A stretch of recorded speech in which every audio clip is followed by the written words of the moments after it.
Hi guys, let's continue looking at substitution reactions.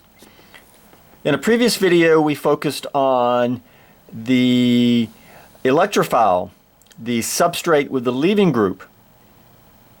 And we talked about variations in that and how they can affect the substitution reaction. In this video we'll begin by focusing on the nucleophile.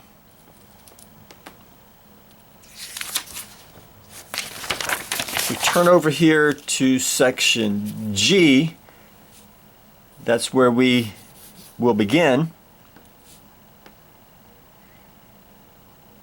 Now the first statement we can make is anions are going to be more nucleophilic than the neutral counterpart.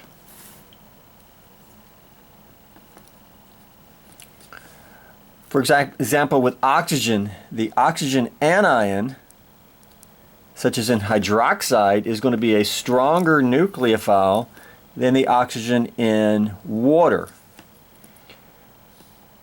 In this case, the oxygen is neutral. Typically, the anion is going to be more reactive, more nucleophilic than the neutral counterpart.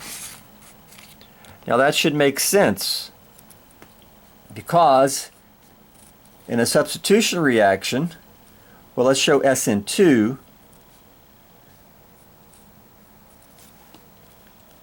The nucleophile is having to react with the partial positive carbon and displace the leaving group.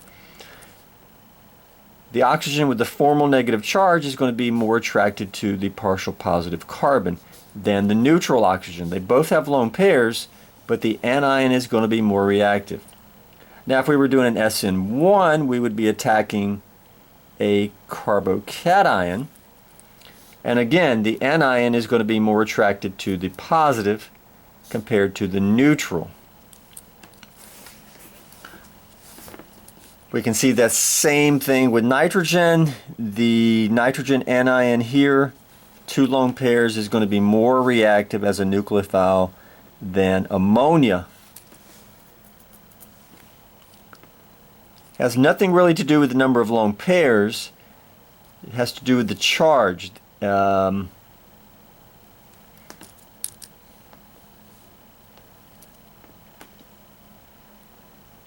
this should be pretty straightforward there. Next, a less electronegative atom has the more reactive or nucleophilic lone pair. The less electronegative atom. Here we're comparing different atoms. They're both neutral. Nitrogen is neutral. Oxygen is neutral. But the ammonia is more reactive, more nucleophilic, because, well, first off, the nitrogen is less electronegative. What does that mean?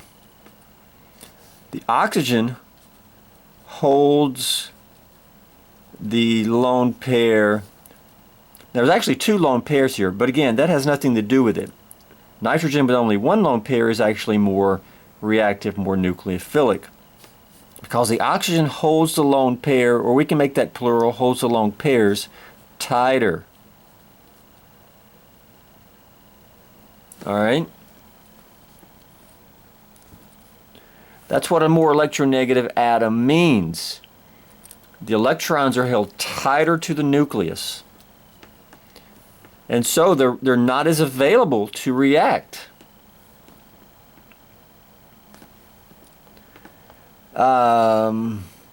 I will say this. Oxygen is a better parent. Okay? Nitrogen is not as good of a parent. It lets its kids, its lone pairs, get out there and react and do backside attack, etc. Oxygen holds them tighter, keeps them closer to home. It's more electronegative. That's an example in the same row in the periodic table. What about the same group, up and down? H2S versus H2O. Well, obviously H2S is more nucleophilic, but why? Well, oxygen is more electronegative. It's higher in the periodic table. Thus, it holds its electrons tighter. It's a better parent. Sulfur doesn't hold the electrons as tight. It lets its electrons get out there and react. H2S is actually a fairly decent nucleophile for a neutral species. Now, typically a neutral species is less reactive than an anion, but a neutral sulfur is actually a fairly decent nucleophile. Of course, if it was the anion, okay, analogous to hydroxide, of course the anion would be more nucleophilic than the neutral, but this neutral sulfur is more nucleophilic than the neutral oxygen. What about halides? Now these are both anions, okay, so that's consistent. The difference is the atom. Let's put lone pairs here, 4 on each, right? Less electronegative atom. Iodine, okay? See the F, again, holds the lone pair tighter. The F is a better parent than the iodide.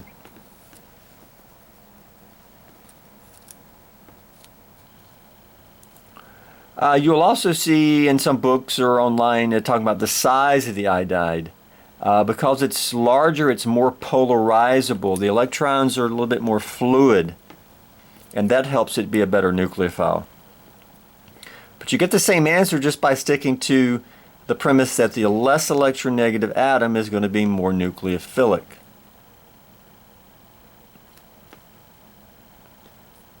Now be careful here. F- is actually less stable.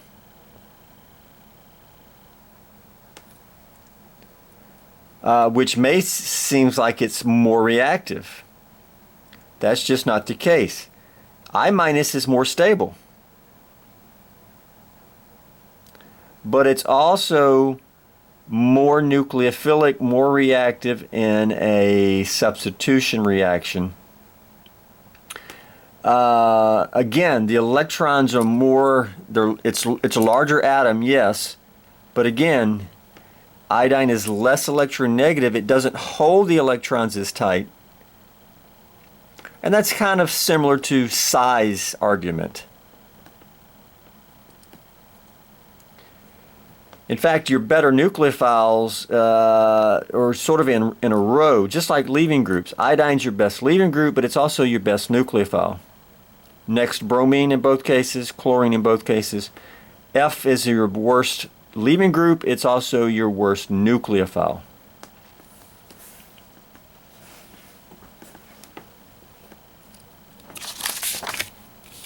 Okay, 3, steric effects. What was 2? What are we under? We're looking at the nucleophile. Anions, less electronegative. What about steric effects? If you remember, sterics is crowding. We talked about crowding around the electrophile, the substrate with a leaving group. But we can also talk about sterics around the nucleophile. And sterics also hinder the reaction in this case. If you look at these 3 amines, the primary amine is more nucleophilic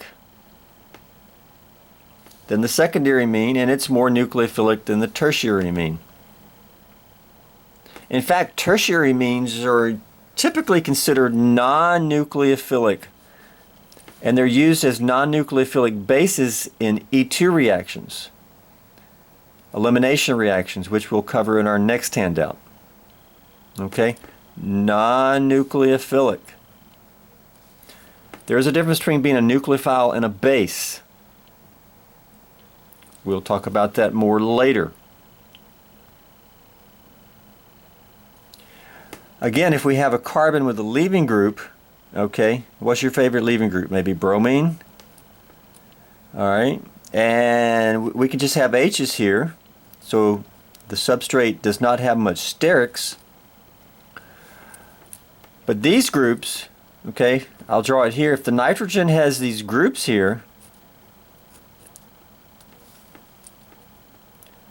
okay, I could have drawn this like this instead. Free rotation. But this has to get in here, but these other groups are going to kind of act like wings on a plane. And that plane is not going to be able to move in here if it's got these side groups on it. But if you get rid of these and just have small h's coming off, all right, the h is real small, then you don't have these sort of side wings on there and the nitrogen can get in here. All right, so this would be more like a primary amine. See, we can start adding sterics to both of these. If we replace these groups with carbons, these H's with carbons, and replace these H's with carbons, it's going to make these two molecules much more crowded and much more difficult to come together and get the lone pair to bond to this carbon and to do the magical bonding thing, the magical backside attack. So steric is also important when you're nucleophiles. Now in this case we had substitution on the nitrogen. And the nitrogen was the nucleophilic atom. In the next example case, the substitution is not on the oxygen, okay? In each case, the oxygen only has one substituent. What's different down here is the neighboring carbon has additional substituents. But this is also an increase in steric crowding or steric hindrance. And so for these oxygen anions, alkoxides, okay, this is hydrogen oxide or hydroxide. If we have an alkyl group, remember R, it's an alkyl oxide. We can shorten that to alkoxide. And in these cases, the R group is either ethyl, isopropyl, or tert-butyl. Now this is called tert-butyl oxide or tert-butoxide, or sometimes just called T-butoxide. But it has steric crowding next door, and so it's fairly sterically congested, sterically crowded, and again it's often used as a non-nucleophilic base for E2 reactions, just as we saw above with the tertiary amine. Okay, so in the end, steric effects, and we can make this general statement, which is often made. A sterically crowded nucleophile is not as good for SN2.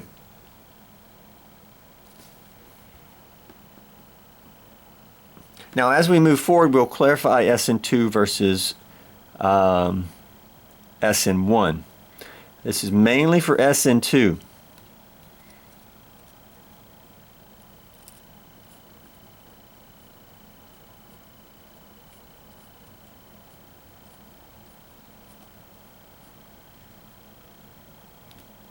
SN2 is largely affected by sterics. Think about why.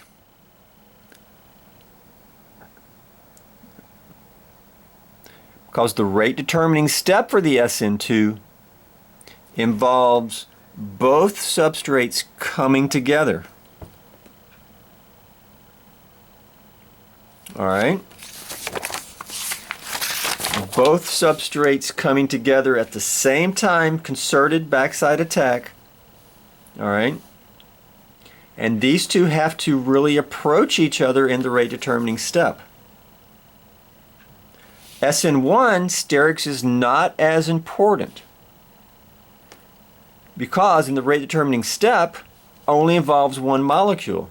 You don't have two molecules trying to come together in the rate determining step of the SN1.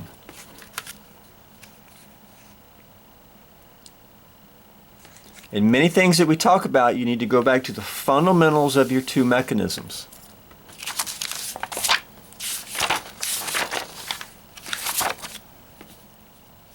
Okay, I mentioned there's a difference between a base and a nucleophile. When a molecule attacks an H, it's called a base. When a molecule attacks any other atom, it's typically called a nucleophile. All right?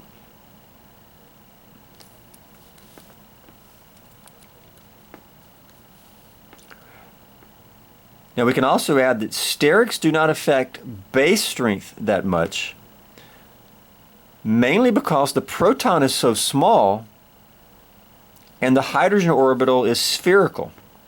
It's an s orbital. And so when you attack an H, you really don't have to do a backside attack, and you're attacking a very small atom. But sterics do greatly affect nucleophilic strength. That is when you're attacking something other than H.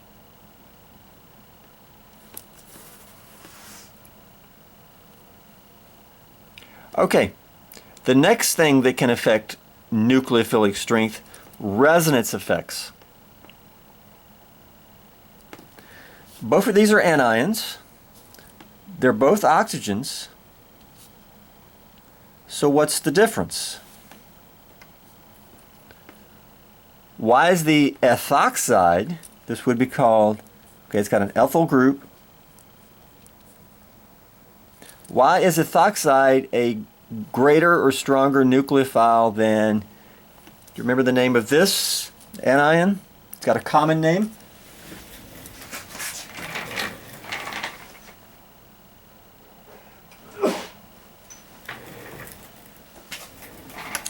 Acetate. Acetate anion. Ethoxide is predicted to be a stronger nucleophile than the acetate anion. Why? Well, resonance. This is a localized anion.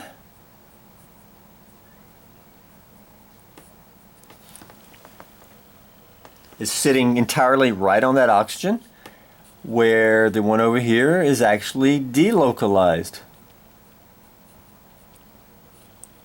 by resonance. You have resonance here. This is actually a fake structure. The true structure is a blend of the two resonance structures. We can put this charge, we can delocalize it to the other oxygen. I'll let you do that, and the blend is going to look like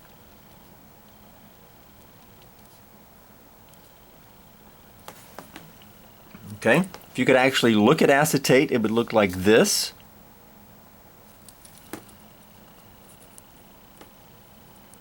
And the oxygen has only a partial positive.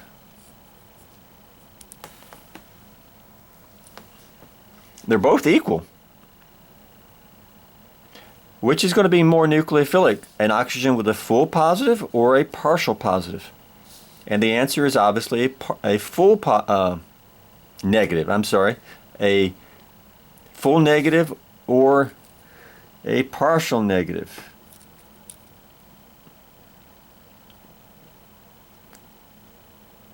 Negative, negative.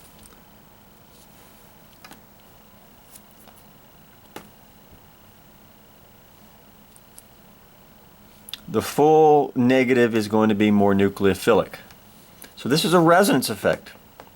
We also see that with these two amines. This is an amine. We can more precisely or correctly call this an aniline.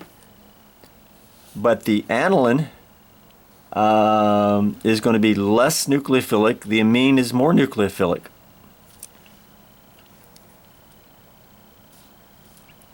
This lone pair is delocalized by resonance. This lone pair is localized.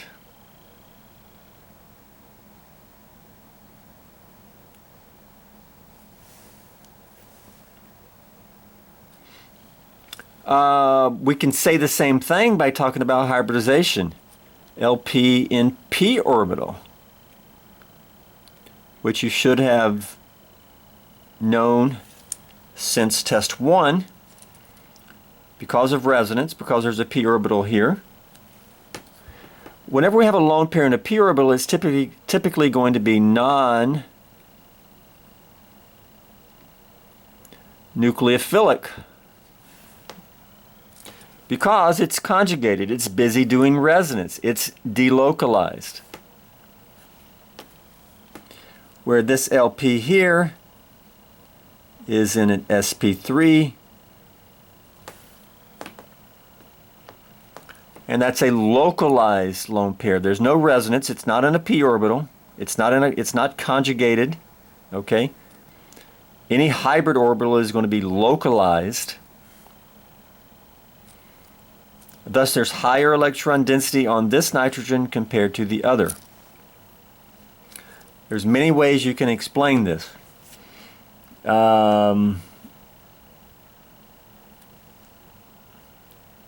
Ultimately, it's resonance effect. Now the next we have hybridization effects. Both nitrogens, both neutral.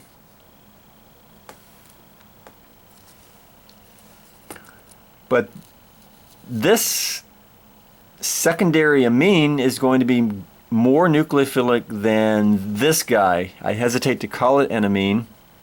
You could. It's called pyridine. It's analogous to benzene, but with a nitrogen. The difference here is this lone pair is in an sp3, and this lone pair is in a what type of orbital? sp2. Now some of you perhaps thought this was a p orbital. It is not. That lone pair is not conjugated. It is not delocalized. Okay? Both of these are localized. The difference here is a hybridization effect, a simple hybridization effect.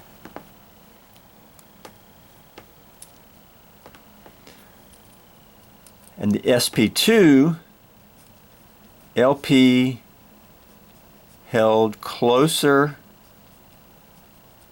to the nucleus. Okay, it's 33% S, where here this is 25% S. The more S character in the orbital in which the lone pair resides, the closer the lone pair is to the nucleus. Because an S orbital is closer to the nucleus than a P orbital. And if you have a blend, we just look at the percent S character. So we could say that this nitrogen is a better parent.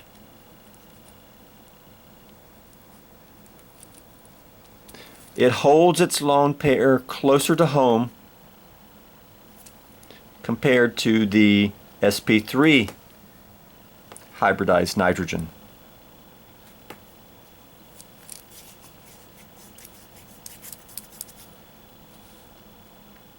Okay, sort of a review here. Rank each of the following groups according to nucleophilic strength from strongest to weakest. Group 1 and then repeat with group 2. Alright, I'll let you do these on your own, and we'll touch on these later, perhaps in class. Okay, summing it up. What type of nucleophile can participate in an SN2 reaction? Well, we need a strong nucleophile for SN2. Remember, in an SN2, the nucleophile, okay, is involved in the rate determining step. It's a difficult step. Your nucleophile needs to be good. It needs to be strong. If it's weak and lazy, it's going to be a difficult reaction, and typically it's not going to take place. Strong nucleophile. Okay. All right. That is clarified on the next page. All right, already written. But the question is, which ones are strong? Because over here we were doing a relative comparison. Okay, we said the primary mean is stronger than the secondary mean, but does that mean the primary mean is actually strong? They could both be weak. Okay,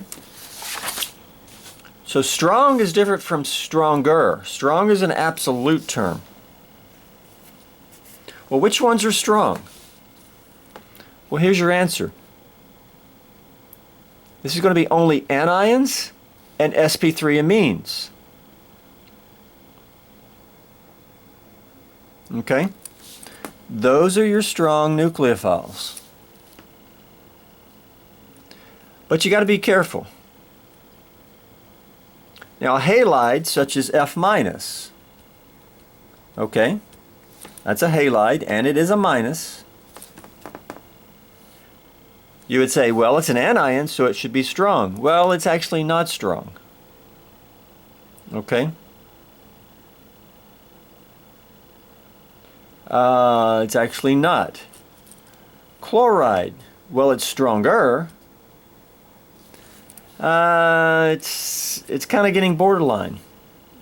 Now, I- I would kind of call strong. You got to be careful with these guys. There is a little bit of vagueness here with some of the anions. But keep in mind that your halides are pretty darn stable because they're conjugate bases of strong acids. Okay?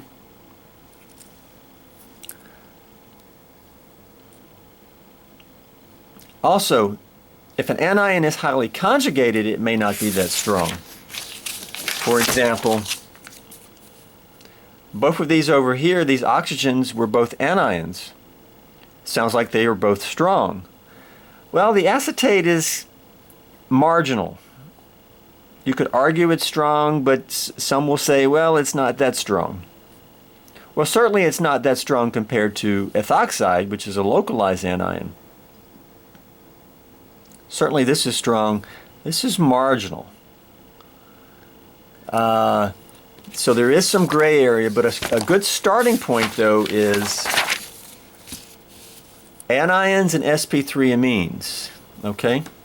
Now note we did not say sp2 amines. Like here.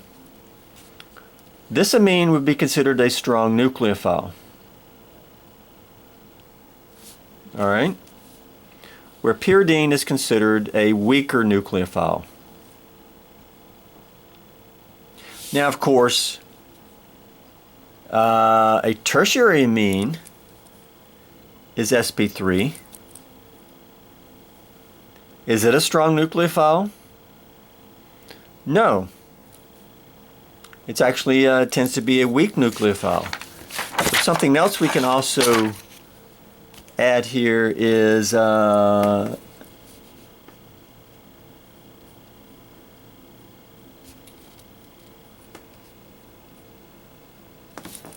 Sterix plays a role. Sterix is also important.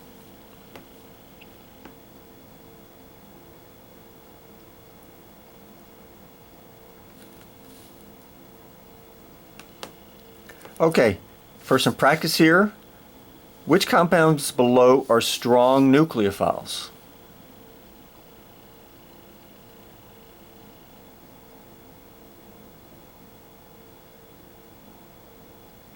I'll do those here for you, but please pause the video and try them yourself before we continue.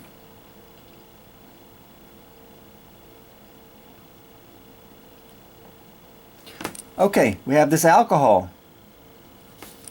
Has a lone pair. Any nucleophile has to have a lone pair. It's going to be a weak nucleophile. It's not an anion. It's not an sp3 amine. An alcohol is a weak nucleophile. It can be a nucleophile. By the way, let's clarify this. SN2 strong, SN2. All right.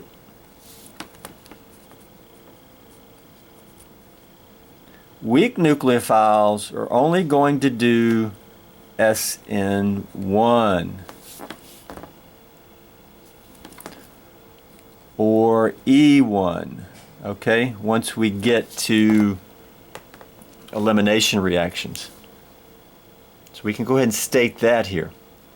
So something like this alcohol is only going to be able to do an SN1 reaction. It's not strong enough to do an SN2. What about this carboxylic acid? Again, I don't see an anion, I don't see an sp3 amine. It's weak.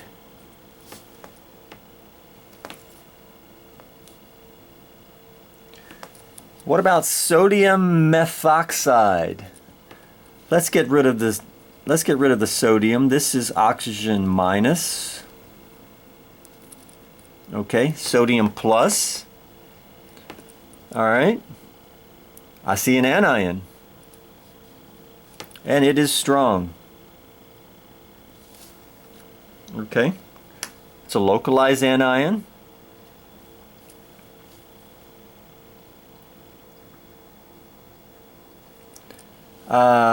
Next one, I see an sp3 amine. It's a primary amine. Okay, sp3 amine, that's a strong nucleophile. What's the difference? Remember, oxygen's a better parent. It holds the lone pairs tighter than the nitrogen. Nitrogen's a bad parent, so even though they're both neutral, the amine, the sp3 amine, is a good nucleophile and it's considered strong. Now, it's not as strong as the anion would be. That would be very strong. Aniline, remember it's delocalized. Okay, it's going to be a weak nucleophile. KCN, one of my favorite reagents. Reminds me of Casey and the Sunshine Band from the 1970s. Of course, this is cyanide. Okay, it's actually very dangerous, very toxic. Minus. The carbon is a anion, a carbanion. Okay, it's a good nucleophile, it's strong. Sodium cyanide, potassium cyanide, both very common. Water, neutral oxygen, weak. Just like the neutral alcohol. It's not an anion and it's not an sp3 amine. Let's add one other here because I see one that could be in this group. What about another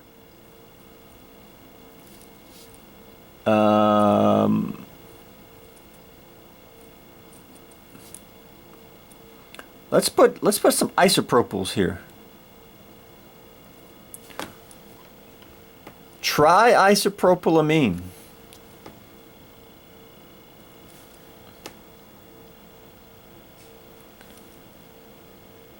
Stronger weak nucleophile. Nucleophile. I'm going to actually label it as weak. It's an sp3 amine. Why is it going to be a weak nucleophile for an SN2? Or just weak nucleophile overall?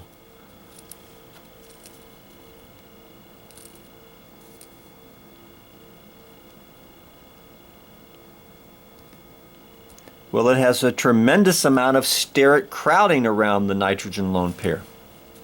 All right? So remember, I added that sterics is also important.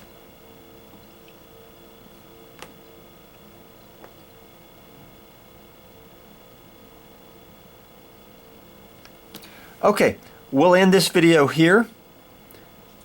On the next video, we'll pick up with some various SN2 examples. And start doing some SN2 reactions. Okay? And we'll see some more details as we introduce these examples.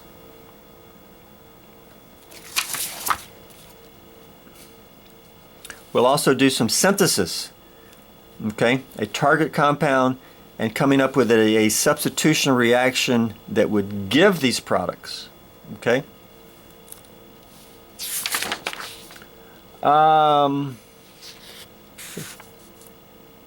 So we'll do some example reactions. We'll see some stereochemistry. Then in the back of this handout, there's actually some homework, okay? You can start looking at this. And the answers to these are also provided or posted in a separate place. All right, but this is sort of the summary type questions once we sort of finish up the handout, but you should be going ahead and start looking at these and thinking about them. All right. We'll also kind of sum up the handout with such information here.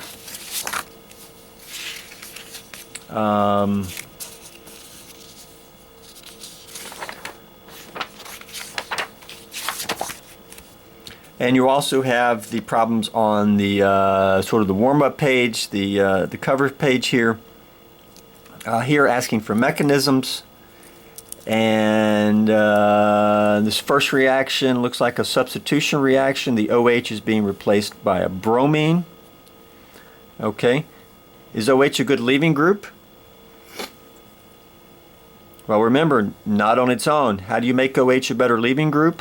Can you do that here? I think you can. Show a detailed reaction mechanism. Looks like we have similar reactions below, alcohols with HBr.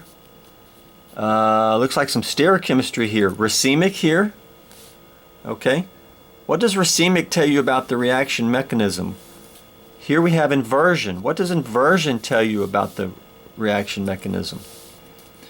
Here it looks like a ring expansion. The 5-member ring went to a 6. Okay. So some things to think about there. Okay guys, I'll end that here.